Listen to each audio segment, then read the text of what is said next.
uses political talks about specific issues, party system and actors to explore hope and gender positive impact to our society.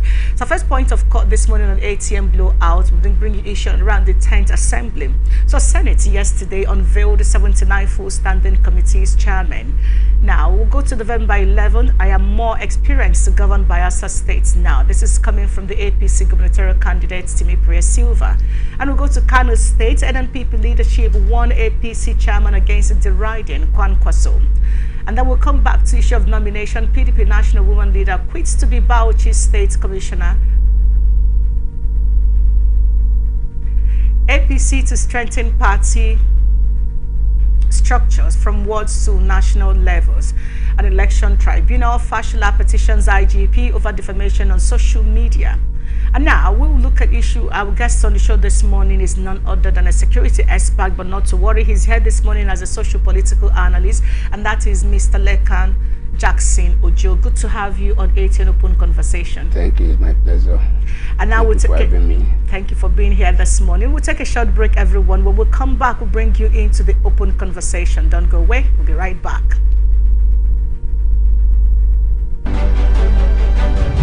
Representing people. Mr. President, my people are under siege. I will place economic stability and confidence. We will condemn this act and call for the immediate release of this minister in the Temple of God. Give us access to our money we put in the bank. POS operator, she said 3,000 is 1,000 to collect 3,000 naira. Where are we heading to? I've always said there are two sets of people on earth. The oppressors and the oppressed. And in between are the cowards and the hypocrites. Which are you? No matter how tough the challenge, how high the obstacles, we always overcome. What Nigerians need now is not about the taunting. Who can come and salvage us from where we are?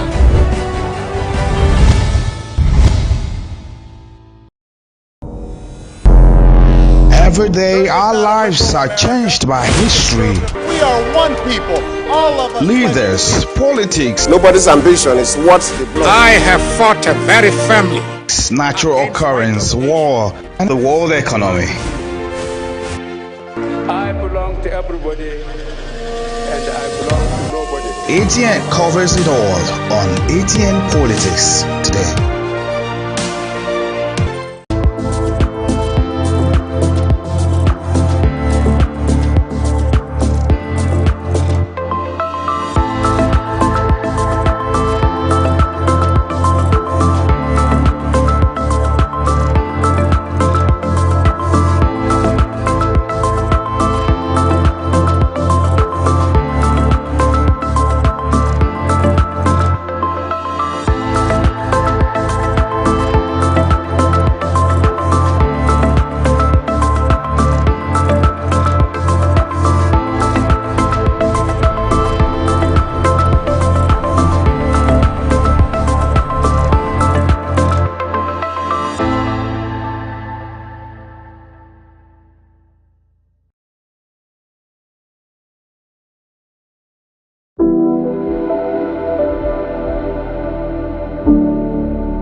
Representing people.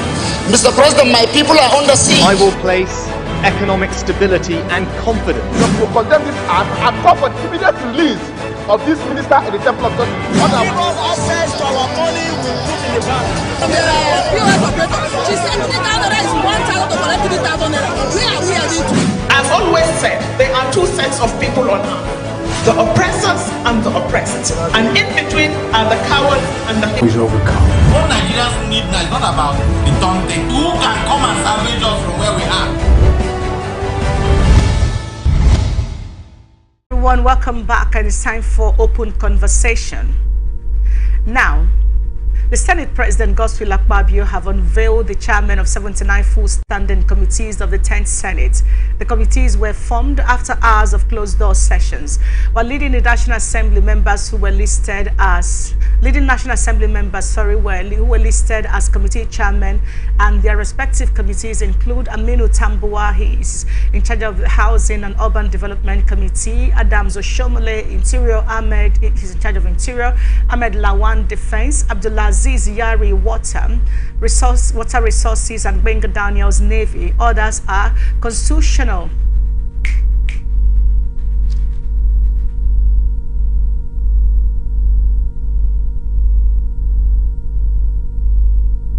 Air Force Senator Godia,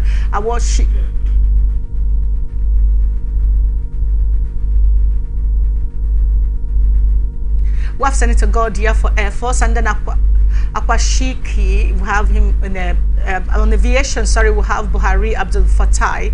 On capital market, we have Osita Izunaso.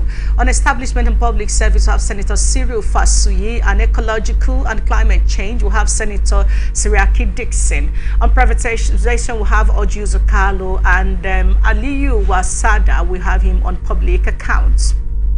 Now, there are several others. Let's just see how much we can bring on this show, on this story right now. For works, we have Patrick Nwabweze. On appropriation, we have Solomon Adeola. And then Oseni Babangida is in charge of FEMA. On finance, we have Sani Musa. On banking, insurance, and other financial services, we have Tokumbo Abiru. Then in upstream petroleum sector, we have Etang Williams. And then trade and investment, we have Sani Bomai. Osita Ngu is on solid minerals. Ifanyi Uba is on state and local government. Eyina Abaribe is on power. Barinada and Piggy is on Niger Delta, amongst others. So the Senate, after that, adjourned their long recess to resume on Tuesday, 26th September. But before we get into this issue, there's a video that is making the rounds I saw on NTA yesterday. So after this whole presentation, we saw the Senate President talking to the members, saying that, okay, now when they finish that, some money has been sent into the private account of members so that they can use it for their holiday. So they called his attention to it, and he said, no, you sent mail to their boxes. Did you see that video? I didn't see the video. Okay. So what was wrong in saying that in public, that money has been sent into their private account for their reserve, for their holiday? What was wrong with that? I think it's a public insult. Are you serious? It's a public insult. I didn't see anything wrong with it. No, I think it's wrong. Okay. There are times when you are oppressing people and you are dodging. You are doing it tactically. People may not feel it, but when you are oppressing people and you are showing those people that you are oppressing, that you are actually oppressing you. Now that people are crying, we are still talking about. Okay, let me go straight to the civil service. Okay. The civil servants are still working, and what they are earning now could not even feed them for a week. That's what they are earning for 30 days. And these people now, the numbers of days they have sat since they were inaugurated June 13 is not up to, they have not sat for up to total time period of 14 days. And they are going for another recess of more than a month. And we are now telling the public to let them know that some money has been paid to their account. The money that has been paid to their account is not their salaries and other emoluments. What is the money for? Why are you telling the public? Why are you letting the public to know this? It's a public insult. You are just insulting us, and you are telling us that you are actually insulting us. So to me, if you want to do that, it could have been done clandestinely, secretly, within all the members. It's supposed to have been an internal matter. But when you are bringing what's supposed to be the internal matter of the National Assembly, the Senate, to the public, that is, you are letting the public know that you are actually doing this. But what is that money for? Yeah, but he said it's for their holiday, that some money it has been sent into their personal accounts for their holiday. But you know, I think it was in error. It was done in error. He didn't do that on purpose. If you have done it in error, at that capacity, that is called for questioning. At that capacity, the mistake at that capacity error in the public, and that capacity means incompetence. All right, sorry. Let's talk about something else. Okay. So now, 79 committee has been listed, and then portfolios and personnel attached to it. Amongst these numbers, in fact, some media reports call them landlords of the National Assembly. They have taken their committee, and they've taken over and all of that. Now, the juicy portfolios, I couldn't list all of them. Engineer Baribe got works, and then just name it. Now, Lawan, one of the ones that caught my attention is one of Lawan for defense. I remember that a few days ago, I don't know if you were the one on the show, but Ganduje made a statement about Kwankwaso being heading the defense ministry or something, but didn't know anything about defense and all of that. So look at the portfolios that was being, these committees that's been set up. They're meant to carry out oversight function, isn't it? That's why this committee, they've been made chairman of this committee. So now, again, just like the ministerial screening, we are asking, what are the basis of making these individuals, forget about the number of days or years they've spent in the National Assembly, we are looking at it from the angle of the relevance of their person, their knowledge, their background in these different committees, so in order to carry out excellent oversight function. So what do you think are the reasons why this committee, they would make committee chairman to the different portfolio? I don't know, Engineer Bariba, someone who knows anything about works or construction, but again, that's my senator, I wouldn't know. So, well, it's okay. That's the Nigeria pattern. Abnormality is becoming a norm in our National Assembly, even in our ministerial portfolios. Abnormality is becoming a norm. Why am I saying this? For example, you are a great person in the media. I am a security expert. In a situation whereby they now tell you now to come and oversight security, you understand? I don't think there's any, I will deceive you. Yeah. And you can never understand it. Yeah. Sometimes ago, let me go back to the period of Olusegun Obasanjo, the former president.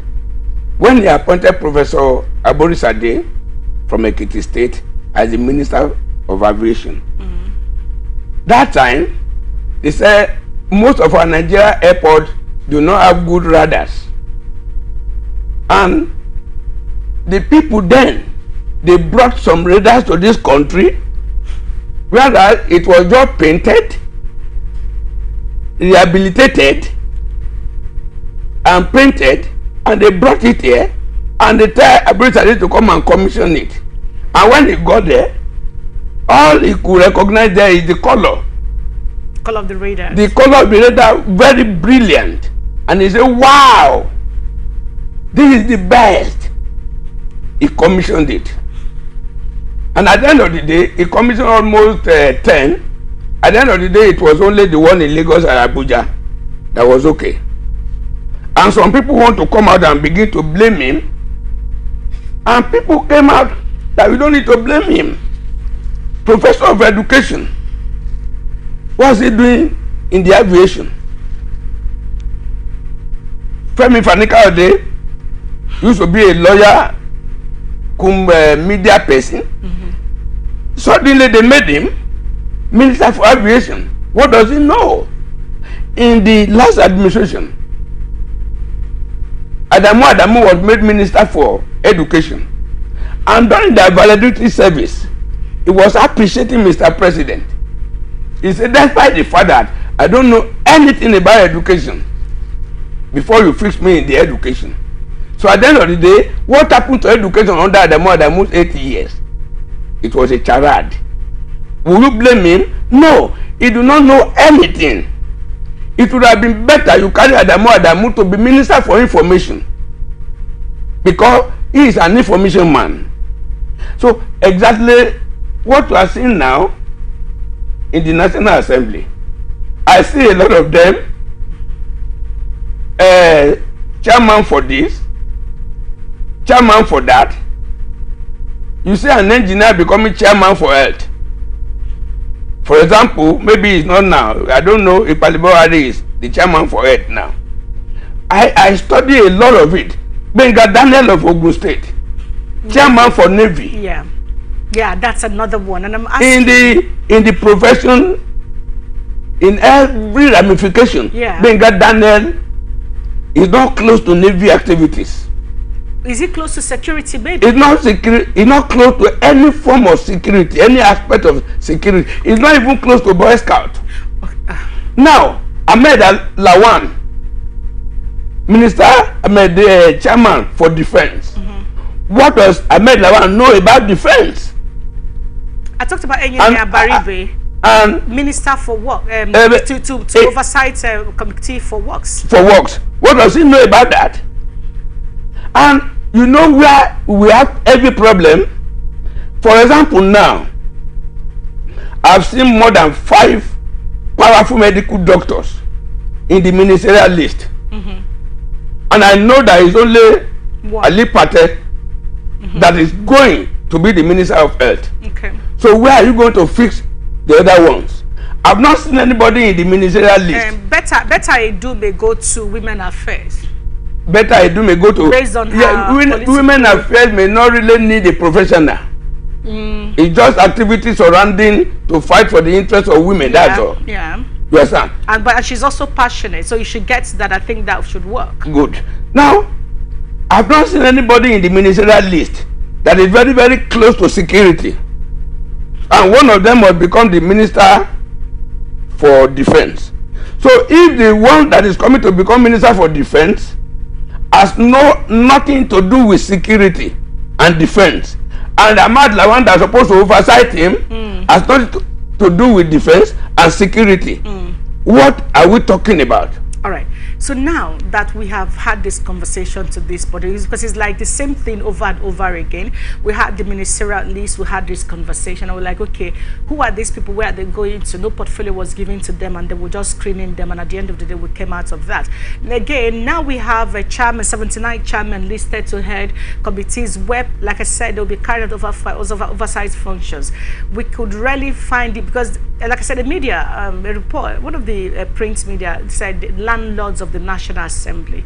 It wasn't talking about professionals who became politicians and how they are going to do better in ABCD. Now, be that as it may, with what we are seeing from the ministerial screening to the ministerial list, confirmed list, to now the chairman heading the committee in the National Assembly, for instance, are we ready to fix this country? We are not ready to fix the country because the principal of the school now, is a soldier. The inspector of education is a medical doctor. That is to say, both the principal and the person that is supposed to inspect the activities of the school, none of them has anything to do with education. Education will fail. What I'm saying this time around is there are some persons now that are medical doctors. Apart from Ali Pate, I don't know where they want to fix those people. All other medical doctors. I don't know where they want to fix them. And we have somebody that might be going. I have not seen any aviation man among the ministerial list. And that is a special area. What do they call it? The Minister of Interior should have been somebody that have knowledge of security. I've not seen anybody like that there. So because I remember Arab Bashala also said that he didn't know anything about security. And what happened to internal security under Arab Bashala? Exactly. What happened to Nigeria prison under Arab Bashala? Exactly. You understand? That is it. So Arab Bashala went to inspect Kuje prison more than 2 times. And he could not ask them, where is your CCTV camera? Because that's the first thing you're supposed to be familiar with. But he is not familiar with anything like that. So that is why you see a lot of jailbreaking under Arabessola. And the same thing that we condemned that time is what we are working towards now. And the worst will happen now because the ministers may be square peg in round holes, and the people that are coming to have oversight function over them, maybe another round hole in square peg. So at the end of the day, we may not be able to strike a balance. Okay, and it will be to the inimical to the growth and development of the Federal Republic of Nigeria at the end of the day. So that is to say, we are not setting foundation for the progress of this country. As unfortunate as that sounds, yes, that seems to be our reality on that. But we will always keep our fingers crossed and what we hope for the best. Let's get to issue around Bayelsa State and Aso Rock right now.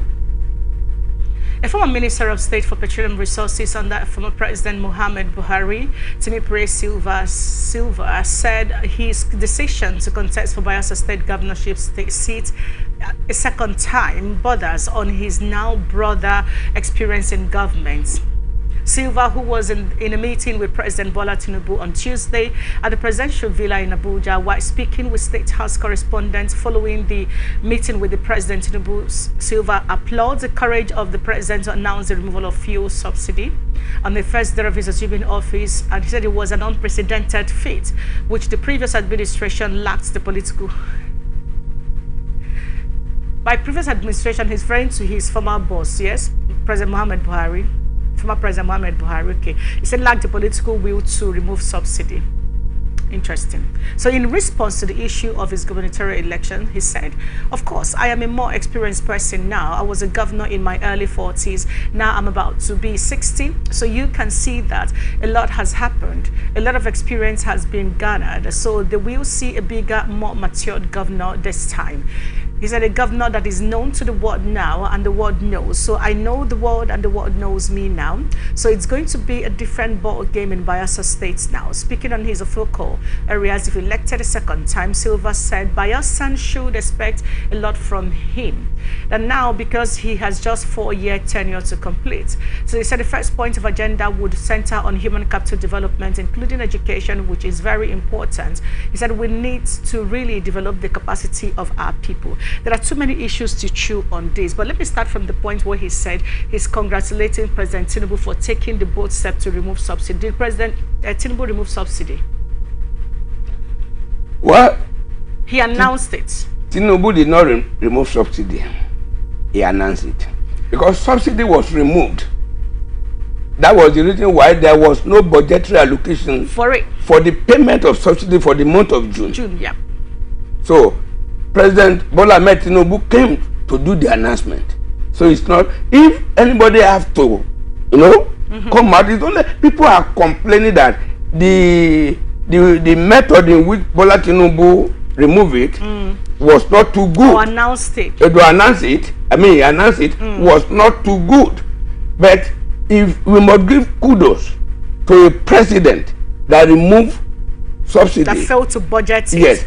Okay. That is why President Bola Ahmed Tinubu said, thank God that the budget I inherited, there was no provision for the subsidy for the month of June. Okay, now here is... So hereby, subsidy is gone. So now, Timipre Silva served under President Muhammad Buhari as the Minister for State Petroleum, yes? Good. So that was his boss. Buhari was his boss. Yes. And now, we're talking about subsidy on PMS, on Premier Motor Spirit. Yes. Now, remember he said he wants to serve Bayelsa because he knows better now and all of that. If this is something as basic as this, you were the petroleum minister for state. Under you, it wasn't put in the appropriation bill. And now you're coming to say that your boss didn't have the political will to, which is a former administration, but you're not giving the kudos to Tinubu, who didn't remove the subsidy. Help us paint a better picture of the man we are discussing, please. If Nigeria, a lot of politicians in this country, they don't believe, they're quick to forget the leaders of yesterday. But isn't it too early? It's too early. I mean, they're in the same party, by the way. They're in the same party, and these are the people that were calling Buhari Osana in the highest. But now, Buhari is not there again, and Buhari has no partisan interest. So the man in the shadow now, the leader of the party, Now that we release fund for the campaign in Bayelsa, is now Bola Ahmed Tinubu. And his what was the relationship of Timi Principal and Bola Ahmed Tinubu when Buhari was in office and when Timi Principal was the Minister of State for Petroleum? What was their relationship? How much was his participation? Did he contest against Bola Tinubu during the primary? He did. But today, Bola Tinubu is the Osana. And maybe by 2027, Bola Tinubu is out. Maybe after, let me say, after 2 terms in office, the new president that will come will be the best man to people like Timi Principal.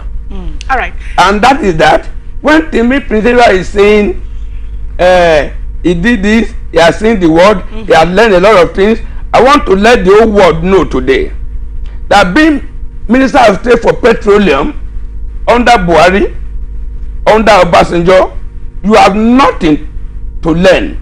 The management of NNPC, they are not reporting to Timi Principal. The management of NNPC were reporting directly to Mr. President. His own is to file documents. His own is for him to listen to president, whatever the president wants him to do. So to me, he has not learned anything better to develop Bayelsa. All right, now speaking of developing Bayelsa, let's go back to his statement, if you may. So now, speaking on his focal point, he said if elected a second time, Silva said Bayelsa should expect a lot more from him now because he's more, he has just 4-year tenure to complete. Now, but in that focal point, here is his take. That the first point of the agenda would center on human capital development.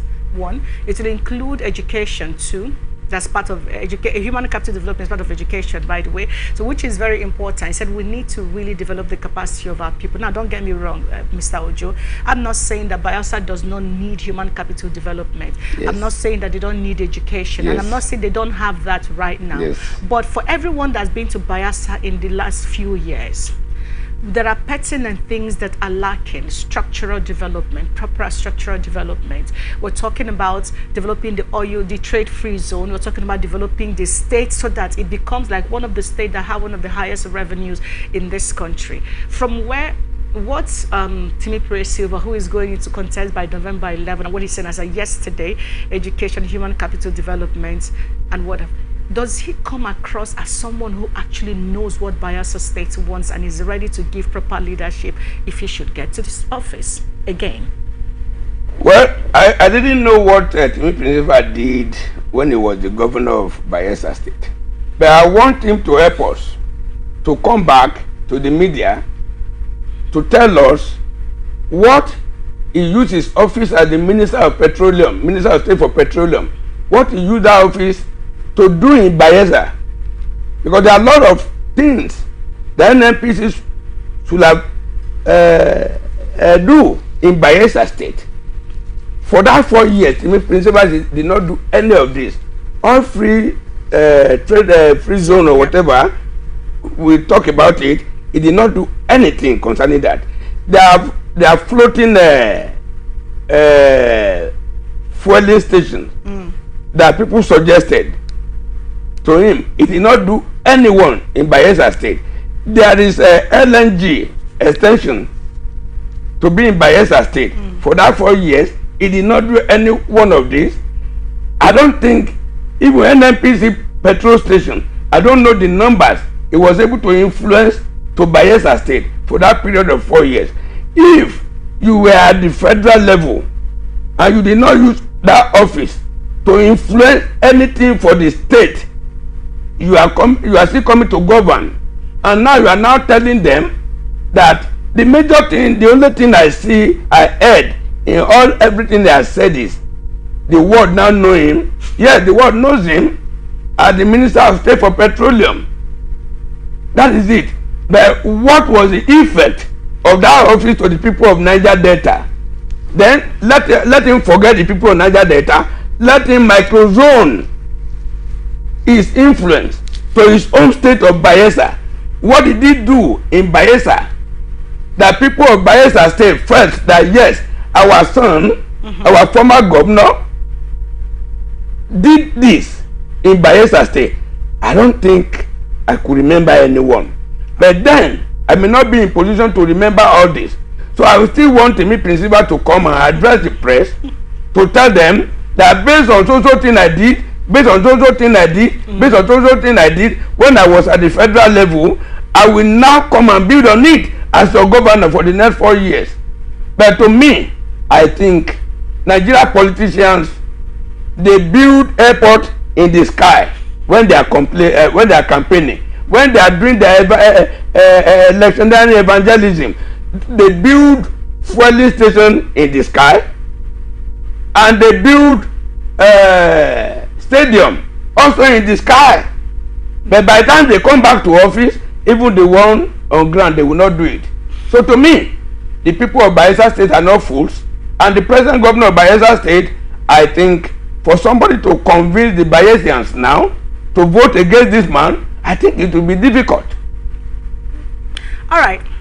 It's November 11 is almost here, and we cannot wait for Timi Praye's campaign trail to listen to know why Bayelsa should vote for him. But like you said, he didn't really give us more. That was his opportunity to shine forth, but it seems to have turned its head on the ground. Yes. Now, let's quickly look to something else.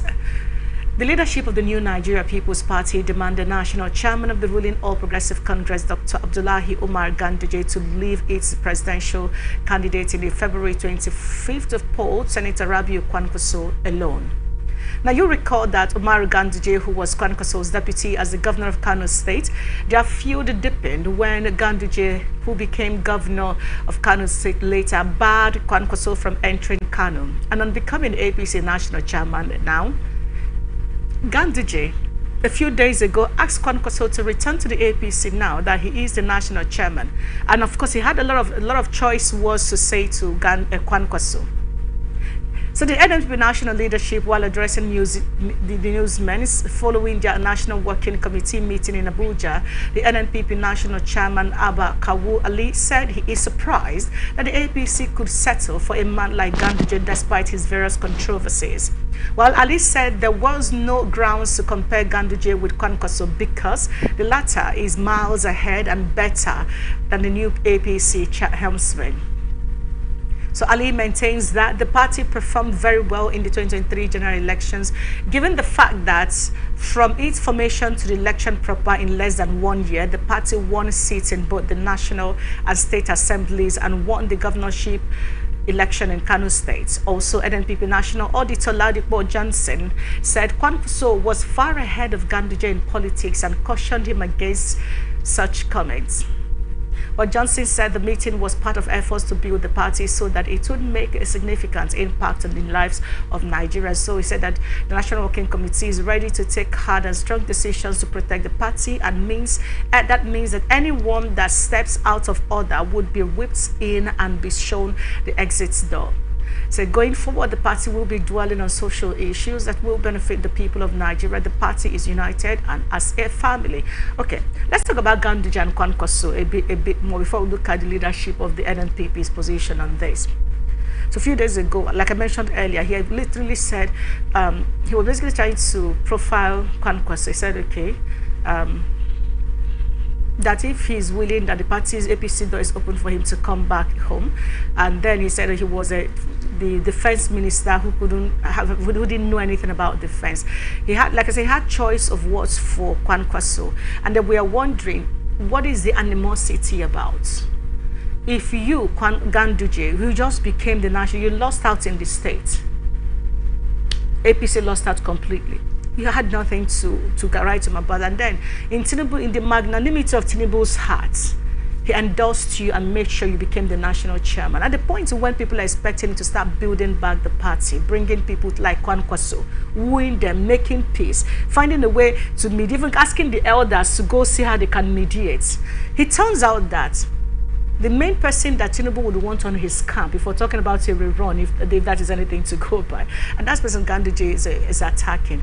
So do you think that this man called Ganduje, again, being in the picture right now, is ready to actually take up responsibility to bring the APC together? There is no reason And there is no basis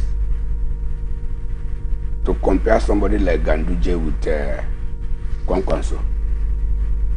If not Kwankwanso, Ganduje name wouldn't have been heard in his local government in Kano. Kwankwanso has been a giant. The democratic practice under the President General Muhammadu Buhari, what's the name? Ibrahim Babangida. Kwankwanso then was Deputy Speaker House of Representatives. That time, Ganduje's name was not known in his community.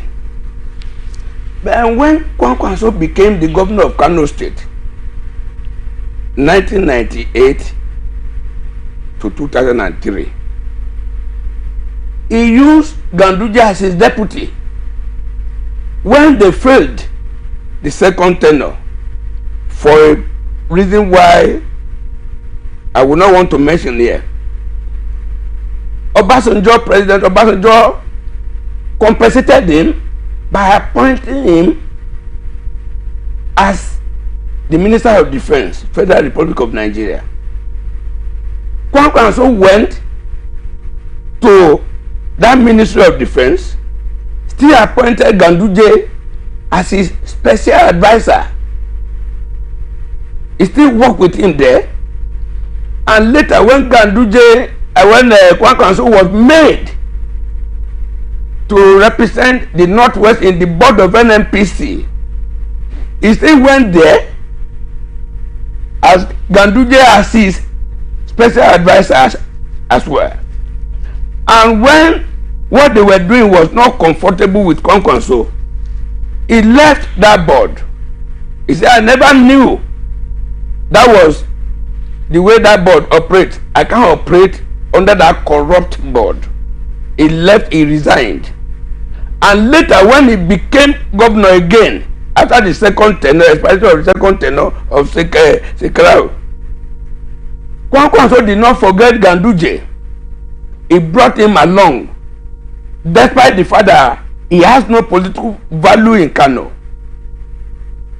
And when he was leaving office, he was the only governor that allowed his deputy to inherit that office. He campaigned for him. All the electionary evangelism that was done in Kano State was done under the influence of Kwankwanso. If not, Ganduje wouldn't have been governor. Immediately he got there, in order to kill the popularity and influence of Kwankwanso, he started waging war against Kwankwanso. So now, somebody like Ganduje, which there are some things I wouldn't want to mention that the public is aware of. Some people even call him Gandola or something like that. I don't even know, maybe it's after name too. You understand? No, it's about the Jaffa reports where he was. You know, that and I wouldn't want to. You understand? I know Gandola. But the security, there's a commission in Kano State yes, that have come out to say that that video is authentic.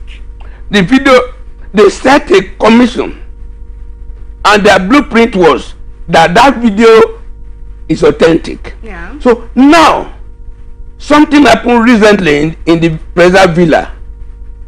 He felt threatened. He felt threatened. Okay. And later, there was a day he went to the President Villa and they said Kwankwanso was with the president. Mm-hmm. And he openly said, assuming I meet him, I would have slapped him in the public. Yep. And when story was coming up and down that Kwankwanso was going to be made minister, he felt threatened. And now that Kwankwanso pulled out of that agreement, he became the chairman of the party. The day he became the chairman of APC was the day in the public radio platforms that people should no longer call me a politician. Because if that is the way people become politicians, somebody that the whole world saw the video is still alive, even in my village, and somebody like that is now coming to preside over the affairs of the party, I thought it was a big joke, huge joke. So what this guy is afraid is, is looking for one way or the other to cause problem between Ganduje, between Kwankwaso and Bola Ahmed Tinubu, the president of this country. So and by this will be counterproductive. Yeah. In case there will be a rerun, APC will not get a single vote in Kano. Good. Because Kwankwaso as a sitting governor could not deliver anything. Ganduje could not deliver anything in Kano. Okay, now that is no longer the governor. This brings me to the point. NNPP leadership are warning him against the riding the person of Kwankwaso. I think it's too low to do that. This warning being given by the NNPC national leadership right now. Yes. And considering the delicate position of President Muhammad Buhari when it comes to the fate of his fate when the tribunal takes a decision any moment from now. One whom he just can one say that the election or endorsement of Ganduje may be a mistake that Tinubu had made, and I'll bring this to for looking at what he's already doing when it comes to Kwankwaso in Kano. So like I said, a lot of pundits have said this is a man you should be hunting with everything you have to ensure you come back with it, and not someone you should be being petty, you should play petty with. But we're seeing how that is panning out. You look at Rivers State, look at Ondo State, look at almost the state where you have APC and the pockets of issues they have. A man who is already taking this route right now, is he safe if there is a rerun for President Bola Ahmed Tinubu? You know, first of all, the reason why my former senator, my former deputy governor, Iyola Misore, the former national secretary, you know the reason, one of the reasons why some of us had advised him to resign, he couldn't deliver his word. Wow, in Oslo State. Wow. We are from the same senatorial district, if a senatorial district. The numbers of members of House of Representatives, local assembly, senator and others belong to PDP. Wow. And we called on him, sir, you could not deliver this your state to your party, even your local government or your ward. You could what? So you don't have any moral justification remaining the national secretary of PDP. And I want to say of APC, and I want to tell you that Iyola Misore has better political stand than Gandola of Kano. Ganduje of Kano. You understand? But to me, I sense something. Most of these people cannot be trusted. If you offend them one time, they will fight you forever. Are you telling me even if Bola Ahmed Tinubu remain in office till 2027, from 2027 to 2024, even if he's coming back, with somebody like Ganduje, will Bola Ahmed Tinubu will be able to win one vote in Kano? No. Because Ganduje was coming on board, the former Northwest National Vice Chairman resigned. Yes, Lukman, the National Legal Advisor, resigned. A lot of people have resigned. That if somebody like Ganduje is coming to preside over the party, they have no reason to stay back. You understand? But I wouldn't understand the reason why the president allowed Ganduje so if you're to occupy that office. If you are to advise Mr. President right now, looking at the outing, Ganduje's first outing, and the implication of this for the APC as a party, and considering that Kano is one of the states any politician who knows his or her onion wants to make sure you hold on to at all costs. If you're looking at how what is playing out right now, if you are to advise the APC and the president right now when it comes to this outing, what would that be?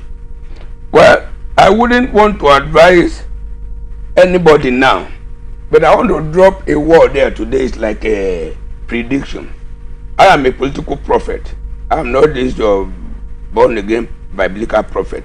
I am a political prophet. Okay. I want to tell you today that I doubt if Ganduje will be in that office for 1 year. Okay. Because somebody like Abdullahi Adamu had the same kind of political background when he was the chairman of Northern Senators Forum. It was his farm. In his farm, that monkey swallowed some millions. And that monkey escaped till tomorrow. So at the end of the day, it was like imposed on the party. How did he end it? Now, this time around, President Bola Ahmed Tinubu imposed Ganduje on this party. And I want to tell you clearly, Ganduje may not be in that office for the next 1 year. And it could be, is okay, you want something, I've given you something. Tinubu will not be able to control the Congress. Okay. So there is no, let us look at if Ganduje will be in that office for the next 1 year. But I doubt it. And I can tell you prophetically today, political prophecy, that Ganduje will not be in that office. All right. You're not the first for the next 1 year. You're not the first person that is saying this. On Monday, another of our guests, who's also a political analyst, was here and he made the same prediction. But Ganduje or Gandola, anyone that they chose to call you, we wish you the very best and hope that you get your party to the level where it should be. But we'll take a short break and we'll come back. We'll still have another conversation around strengthening the APC strengthening party structures for November 11 elections. Stay with us. We'll be back to you after now.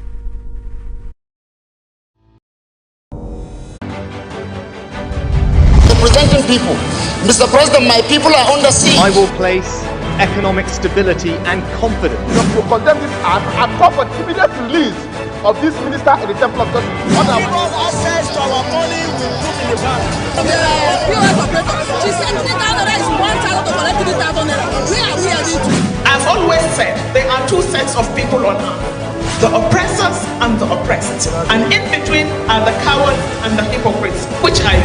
No matter how tough the challenge, how high the obstacles, we always overcome. What Nigerians need now is not about the taunting. Who can come and salvage us from where we are?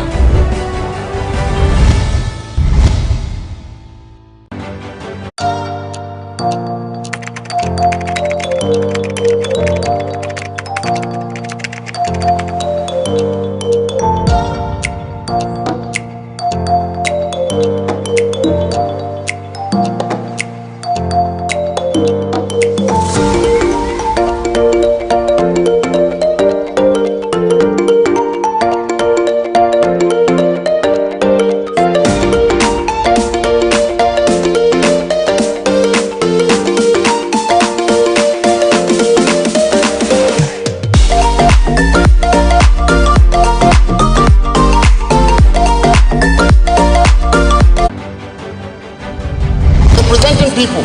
Mr. President, my people are under siege. I will place economic stability and confidence. To condemn this act and call for the immediate release of this minister in the Temple of Justice. Because access to our money will put in the bank.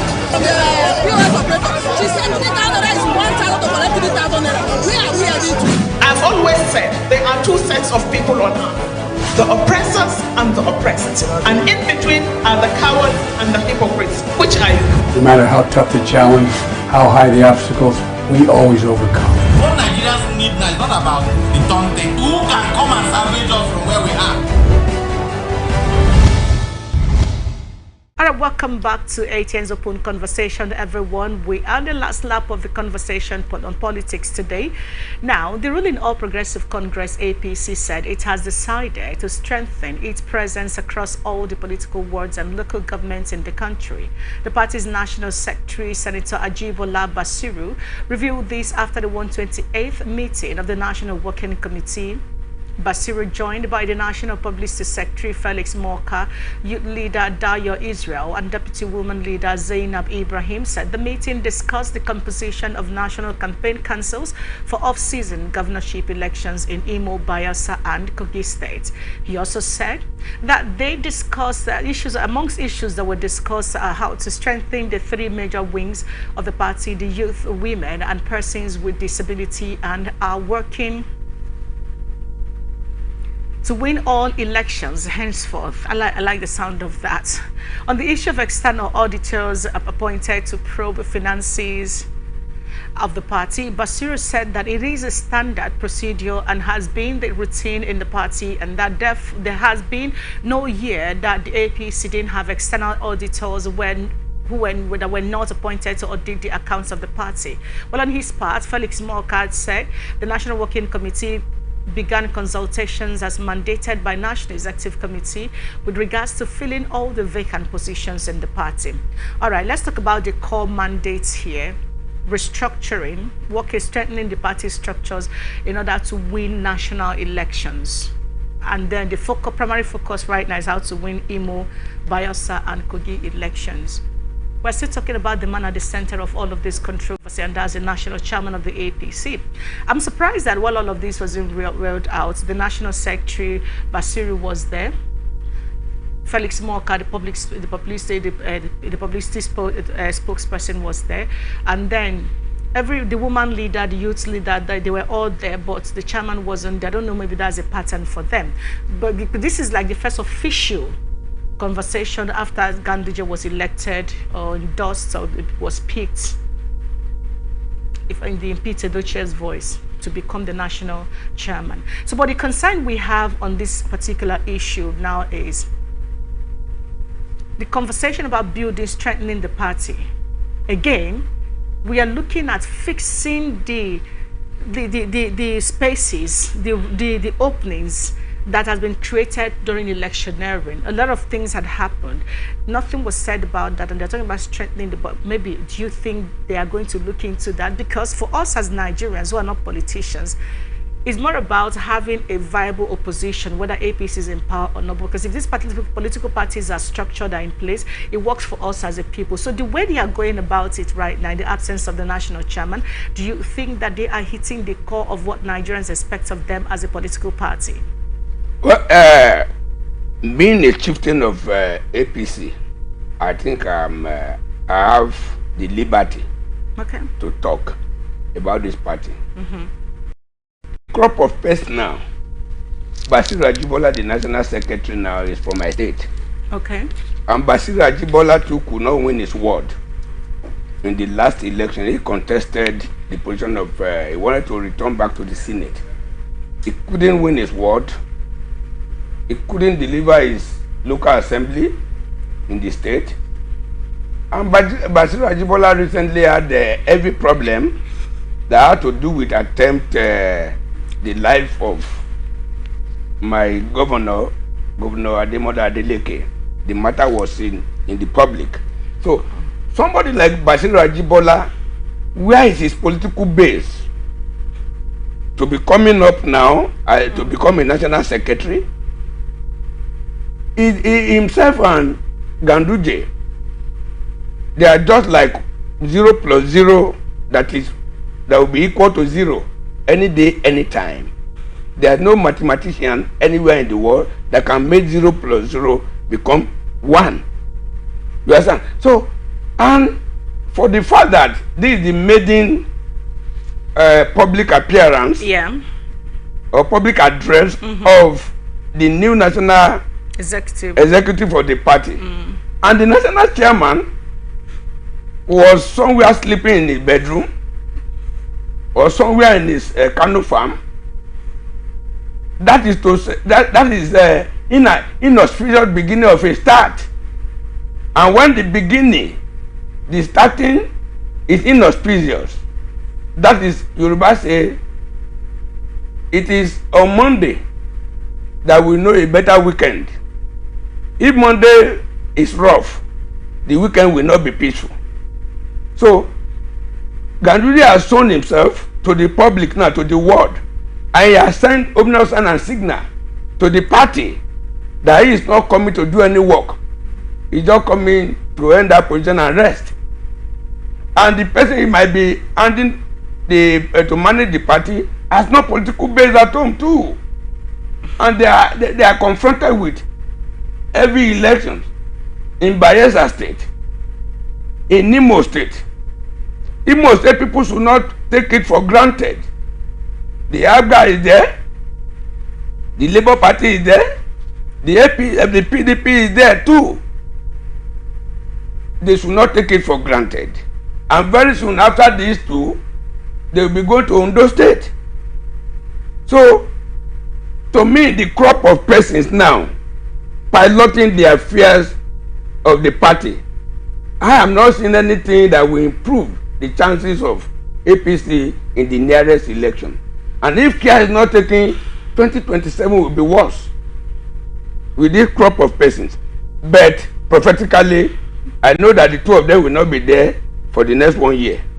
So after that time, maybe we will have some leaders that will come from the National Convention. All right, let's talk about the November 11 election, yes. Mr. Ojo, and let's talk about it from the angle of Kogi State, Dino Melai. Let's talk about it from the angle of Anyanwu, Charles Anyanwu in Imo State, and then let's talk about it in the angle of Doyodiri of Bayelsa State.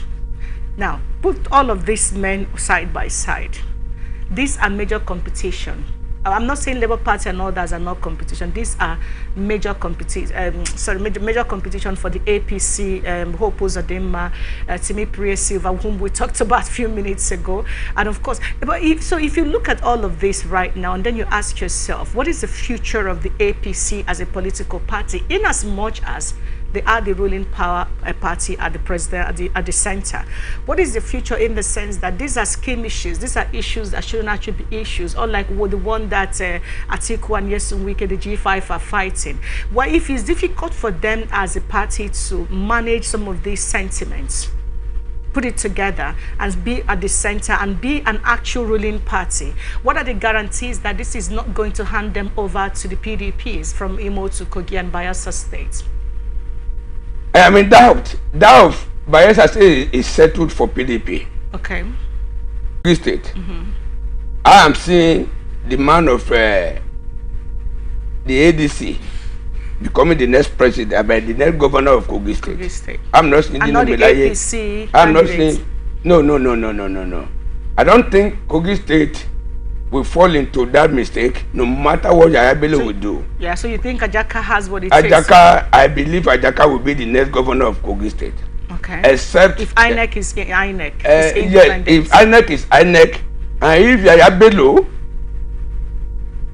will not be violent, we allow people to come and vote, and there people vote and vote can't, I think Ajaka will be the next governor of Kogi State.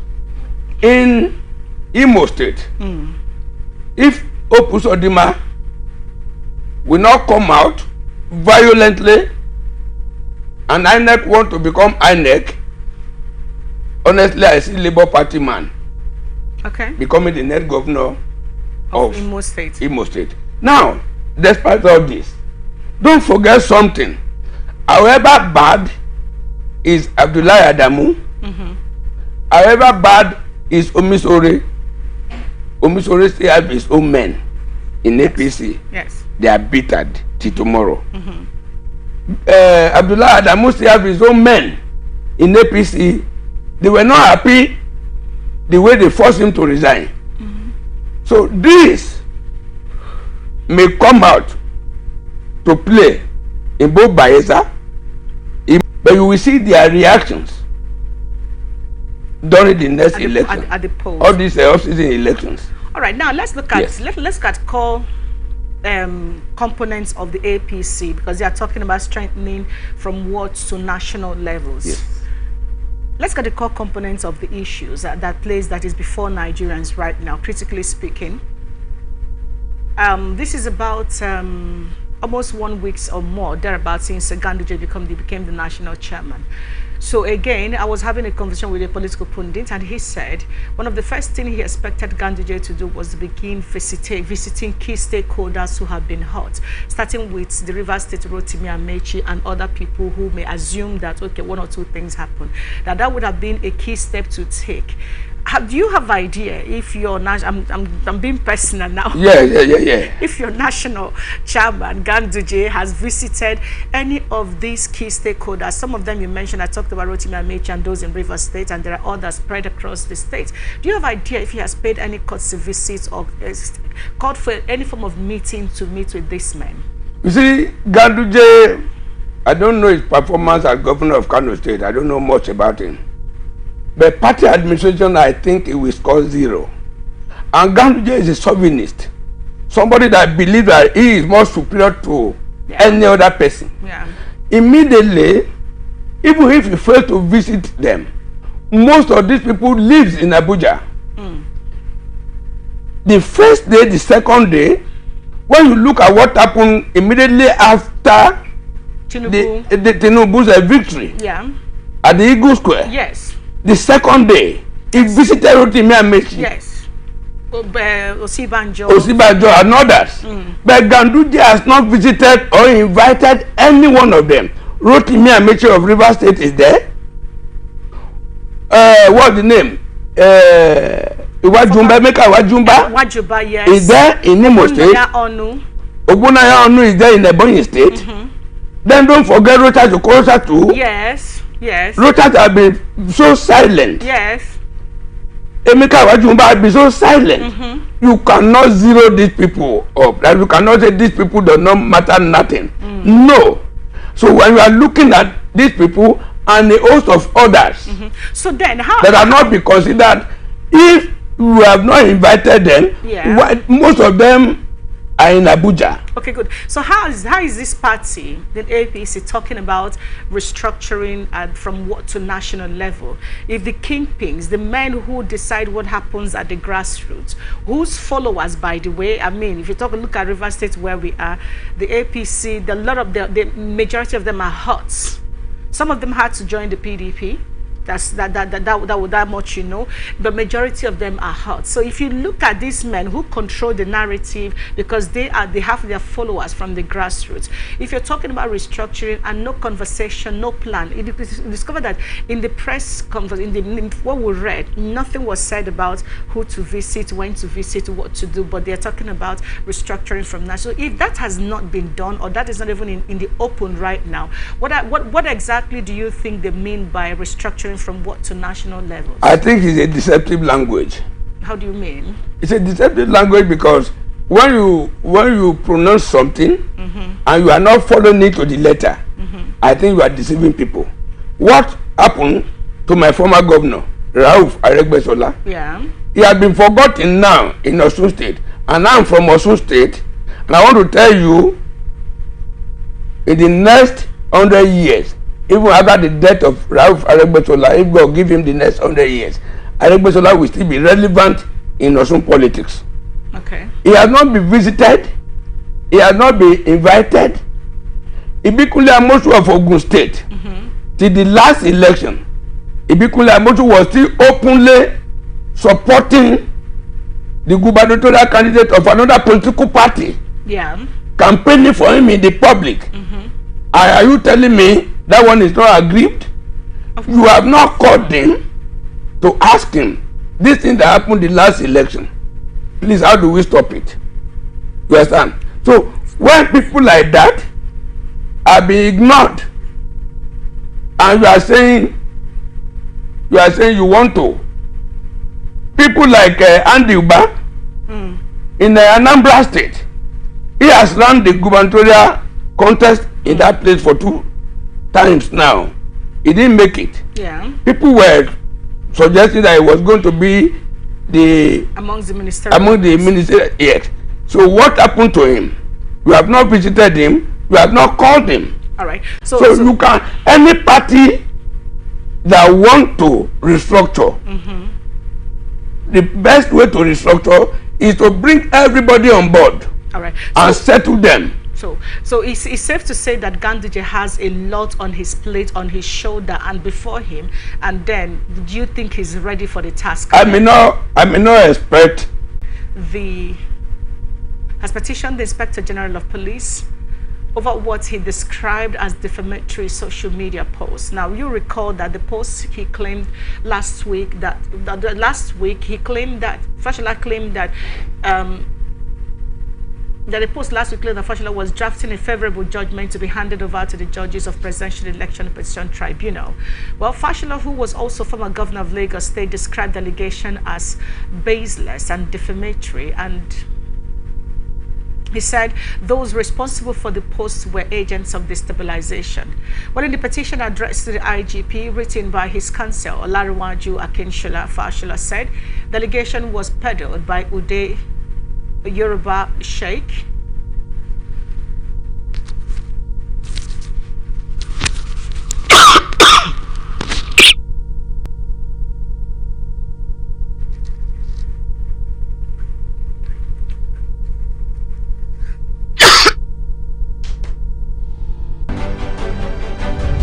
Representing people. Mr. President, my people are under siege. I will place economic stability and confidence. To condemn this act and call for the immediate release of this minister in the temple of God. Give us access to our money we put in the bank. POS operator, she said 3,000 naira is 1,000 to collect 3,000 naira. Where are we heading to? I've always said there are two sets of people on earth, the oppressors and the oppressed. And in between are the cowards and the hypocrites. Which are you? No matter how tough the challenge, how high the obstacles, we always overcome. What Nigerians need now is not about the Tonte. Who can come and salvage us from where we are?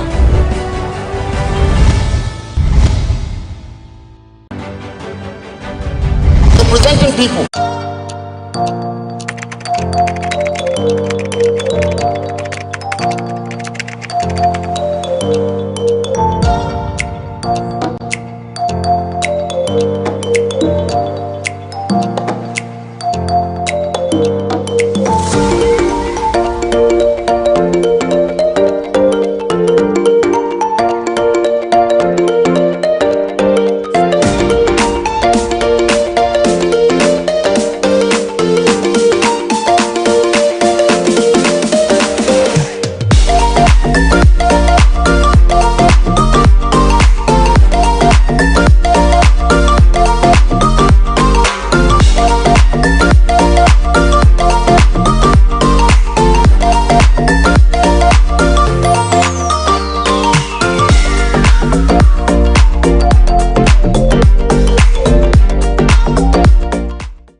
Representing people. Mr. President, my people are under siege. I will place economic stability and confidence. To condemn this act and call for the immediate release of this minister in the temple of God. Give us access to our money we put in the bank. POS operator, she said 3,000 naira is 1,000 to collect 3,000 naira. Where are we heading to? I've always said there are two sets of What Nigerians need now is not about the Tonte. Who can come and salvage us from where we are? All right, apologies for the break in transmission, but we're back to wrap up the show, everyone. So the Fashola's lawyer said that Jackson Ude using the handle as Yoruba Sheikh and the report error new are false. The reports made against the allegations made for the purpose of causing inconvenience, danger, criminal intimidation, enmity, hatred, and needless anxiety to his clients, contrary to the provisions of Section 24 of the Cyber Crimes Prohibition, Prevention, etc. Act 2015. He said, in the light of the foregoing, we hereby request your office to cause the publications to be investigated with utmost urgency and seriousness, as they have implications not only for the purpose of our clients, but for the independence, impartiality, and integrity of the Nigerian judiciary, which is guaranteed by Section 17 of the Constitution of the Federal Republic of Nigeria, 1999. Now, here we go. this conversation, when he came out to talk about it in the news and said, why would anyone say that about him? A lot of people didn't understand, because Jackson O'Day have positioned himself to be this person who has all information, all the juicy details of everyone's secret. But Fashola has done something different here right now. He has written a petition demanding for investigation. And he's not just saying, I said it has to be urgent because it has to do with the integrity of the judiciary. How crucial is this conversation we're having when it comes to cyber, using social media to bully people?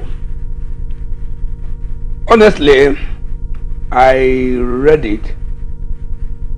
I thought it was like kind of a joke on the media, electronic media and others. But then, I was very sad that something of this magnitude should have been taken for a joke in our, what do they call it, social media platform. And now, Fashola has come out, and I love the way he has reacted to it. I think the next thing for those people to do is not a big deal. Those people should just come out with the document, because they must have seen that document. I wouldn't know that among the judiciary, even if they want to do something wrong, I wouldn't know that they are going to discuss with any human being on earth. I wouldn't know if they employed Fashola to do that write-up. I wouldn't know if Fashola himself was going to be so weak to have informed or to have allowed the document to be open to any human being. To me, as I'm sitting here today, I don't believe in that, all those allegations. But then, I cannot say 100% no. But at least for them, those people that have seen those documents, the final report, the ruling of the judgment or whatever, that they purportedly have been written by Fashola, I think those people should come to the public. Even if there is no way to do it, they can publish it in the public. They can go and submit it to the Inspector General of Police, or they could employ their lawyer too to go and confront the Fashola's lawyer in court and produce all those things as exhibit. But if they are not able to do that, okay, I think they should be prosecuted, and they should pay a lot of damages to Fashola. Though nothing is impossible in Nigeria of today, particularly among our leaders. But this one is so expensive to be taken for a joke. Well, Fashola has responded well, and I believe Jackson O'Day and the so-called Yoruba Sheikh and others, I think they should be able to come with valid document, even in short copy or hard copy. They should be able to come with all those documents. So but if they are not able to do this, how pertinent is it for the IGP to use this as an evidence, as an example, to set a good example of how not to use the social media? Because Fashola was saying this has to be quick and now, so that it will protect the integrity of the judiciary. I am afraid that in the next 1 week, both the allegations, both the letter of Fashola to the IG, both the responses we are expecting from the IG, I may doubt if it will not be buried. That Nigeria may not hear anything again from this. Because I'm too sure that if those people have their proof, IG, because of his relationship with Mr. President, and because IG was ADC to CSO to Mr. President, so, yeah, when he was the governor of Lagos State, while Fashola was then to the chief of staff. So they are very close. So if they know truly that these people have authentic documents, I want to tell you clearly today, tell Nigeria and tell the world, that this story will be buried. So okay, now what if they don't have? Isn't it more critical, considering the narrative you've drawn, the relationship between the IG, present acting IGP, the president, and Fashola? Isn't it more critical now for the IGP to nip this in the bud immediately? If those people could not come out with authentic soft copy or hard copy, they are criminals. Okay, and they should be treated like a criminal. So on the other hand, if the IGP keeps quiet, can it be said to be seen as being guilty of what Jackson Ude has accused Fashola of? By the time that's if this is buried without seeing the light of day. This is too sensitive. It's more sensitive to the issue of kidnapping or to the issue of hire killer. Why? Because this could cause serious crisis in this country. All right. The situation is so tense that a lot of persons, both from APC, both from PDP, Labour Party, all of them are expectant. All right, so and some people will now come out and say, oh, what the allegation from those people is exactly what it could make people want to react. So that is the reason why, no matter what, IGP must come out clear to show the whole world the way he has investigated and the way the matter has been treated. This is not a case that will be treated and somewhere be kept under carpet, or they arrest the culprit, some people come to beg for them and you forgive them. It is not IG that will forgive now. This matter will end up in court. Some people should be convicted. If those people that raise this allegation they are right, then Babatunde Fashola should be dealt with. If Babatunde Fashola is right, the people that raise this allegation should be dealt with. So no matter the way it goes, Nigeria want to see the end of this allegation and reaction from Fashola. Thank you so much, Mr. Lekan Jackson Ujo. It's been an honor having you to elucidate on national issues. Thank you once again for being here. I appreciate you for drilling me very seriously. And that's been our show, everyone. Thank you for being part of Open Conversation today. We'll see you at the top of the hour tomorrow. Bye.